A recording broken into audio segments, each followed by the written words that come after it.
এবং আমি একটা রিকোয়েস্ট করবো যে বেশি বেশি ইলম চর্চা করেন, জ্ঞান চর্চা করেন, কোরআন তেলাওয়াত করেন, আল্লাহর জিকির আজগার বাড়িয়ে দেন, হাদিস চর্চা বাড়িয়ে দেন, নবী সিরাত পড়েন, ইসলামের ইতিহাস পড়েন, আকীদার বইগুলো পড়েন। এগুলো একা একা পড়েন এবং আলেম ওলামার সাথে সম্পর্ক রাখেন।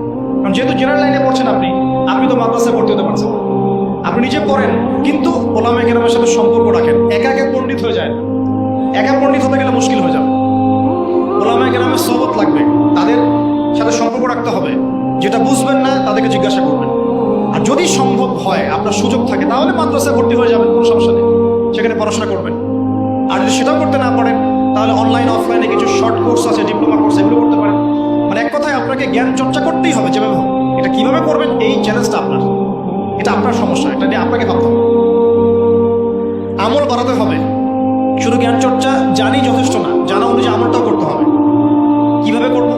একটা কথা সকাল শুরুতে বলেছে, নবী সাল্লাল্লাহু আলাইহি ওয়াসাল্লামের সুন্নাহ মোতাবেক যদি জীবনটা করতে পারেন, ইনশাআল্লাহ আপনার 24 ঘন্টায় নাকি, ইনশাআল্লাহ। এটাই হচ্ছে আমলে সালেহ।